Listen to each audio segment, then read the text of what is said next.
ሻሎም የተወደዳችሁ የእግዚአብሔር ቤተሰቦች እንደምን ቆያችሁ? እግዚአብሔር የተመሰገነ ይሁን። ፓስተር አብዲ ይባላለሁ።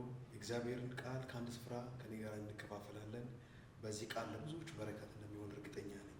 የእግዚአብሔር ቃል ሉቃስ መጽሐፍ ምዕራፍ 9 ላይ ቁጥር 52 አንድ አስደናቂ መልእክትን ይዟልና እንዲህ ይላል። አስቀድሞ መልእክተኞችን ወደዚያ ላከ። እነዚያም ሁኔታዎችን አስቀድሞ ሊያመቻቹለት ወደ አንድ ሳምራውያን መንደር ገቡ። ሕዝቡ ግን ወደ ኢየሩሳሌም እያመራ መሆኑን ስላወቁ አልተቀበሉትም። ደቀ መዛሙርቱ ያዕቆብና ዮሐንስ ይህን ሲያዩ ጌታ ሆይ ኤልያስ እንዳደረገው ሁሉ እሳት ከሰማይ ወርዳ እንዲያጠፋቸው እንድናዝዝ ትፈቅዳለን አሉት። ኢየሱስ ግን ዘወር ብሎ ገሰጻቸውና እናንተ ከምን አይነት መንፈስ እንደሆናችሁ አታውቁም አለ። ክብር ለኢየሱስ ይሁን። እዚህ ጋር የእግዚአብሔር ቃል ላይ ሲናገር አንድ አስደናቂ ነገር ይዟልና ደቀ መዛሙርቶቹ ከኢየሱስ ጋር በነበሩ ሰዓት ላይ ኢየሱስ ወደ ከተማ መግባት በፈለገ ሰዓት ላይ ቀድሞ መልእክተኞችን ሰደደ። ቀድሞ አካባቢያዊ ሰዎችን ሰደደ።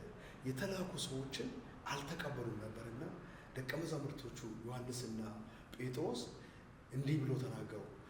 ጌታ ሆይ ኤልያስ ከዚህ በፊት ያልተቀበሉትን ከሰማይ እሳት ወርዳ ትብላቸው የሚለው ነገር አዘው ከላይ እሳት ወርዶ ብዙዎችን በልተዋቸዋል፣ ብዙዎችን ጨርሰዋቸዋል። ስለዚህ ያ ስልጣን አንተ ደግሞ ከዛ በላይም ስልጣን ስላለ አንተ ፍቀድልና ያ እሳት ይወርድና በአንዴ ያጥፋቸው የሚል መልእክት አስተላለፉ። ኢየሱስ ግን እንደዚህ ብሎ ተናገራቸው። በጣም አስደናቂ ነገር። ምን አይነት መንፈስ ነው የተቀበላችሁት? ያኛው መንፈስና ይሄ መንፈስ ፈጽሞ የተለያየ መንፈስ ነው። ይሄኛው መንፈስ የጠፋውን ሊያድን የመጣ መንፈስ ነው። ይሄኛው መንፈስ የሞቱን የሚያስነሳ መንፈስ ነው። ይሄኛው መንፈስ ከኃጢአት ወደ ሕይወት መንደር የሚመራ መንፈስ ነው እንጂ የሚገል የሚያጠፋ መንፈስ አይደለም። ይሄኛው የተለየ መንፈስ ብሎ ኢየሱስ ተቆጣቸው ይላል መጽሐፉ ቃል በቃል እዚህ ጋር ሲናገር። ኢየሱስም ገሰጻቸውና ከምን አይነት መንፈስ ተቀበላችኋል ማለት በጣም በቃ የለም አልተረዱትም ማለት ነው ደቀ መዛሙርቶቹ። ስለዚህ እኛ የመጣ ነው ሰዎችን ለመባረክ፣ ሰዎችን ከጨለማ ወደ ብርሃን ለማምጣት ለመባረክ ነው። ወደ ጽድቅ መንገድ ለመመለስ ነው የመጣ ነው። ኢየሱስ ኮምፕሊትሊ ይሄ እኔ አሁን ይዤ የመጣሁት መንፈስ አለ የተለየ መንፈስ ነው። እንደኛው አይነት መንፈስ አይደለም። የሚጨርስ የሚያጠፋ የሚገል መንፈስ አይደለም። ይሄኛው መንፈስ የሚባረክ መንፈስ ነው። እንግዲህ እኔ እነግራችኋለሁ፣ ከሁለት አንድ ሀሳብ ምረጡ።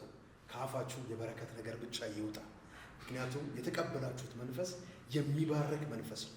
የተቀበላችሁ መንፈስ ለብዙዎች ሕይወት የሚሰጥ መንፈስ ነው። ስለዚህ ጴጥሮስ ምንም እንኳን 3000 ሰዎችን ወደ ጌታ የማምጣት አቅም በኋላ ቢኖረውም እንኳን ማለት ነው የተረዳው አረዳድ ግን የተሳሳተ ነበር።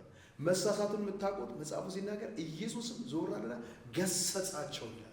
ማለት በፍጹም በቃ የለም ቃል በቃል ሲናገር ገሰጻቸው ይላል። ከበድ አድርጎ ገሰጻቸው ይላል። ኮምፕሊትሊ የተቀየረ መንፈስ ነው። ይሄ መንፈስ የምህረት መንፈስ ነው። የሚረግም መንፈስ አይደለም። እናንተ ለመባረክ ተጣርታችኋል። ሰዎችን ልትባረኩ ተጣርታችኋል። ምንጫችሁ ማለት ነው። ምንጫችሁ ኦፕሬት የሚያደርገው የበረከትን ቃል የበረከትን ድምፅ ነው የሚያስተላልፈውና ዘመናችሁ ይባረክ።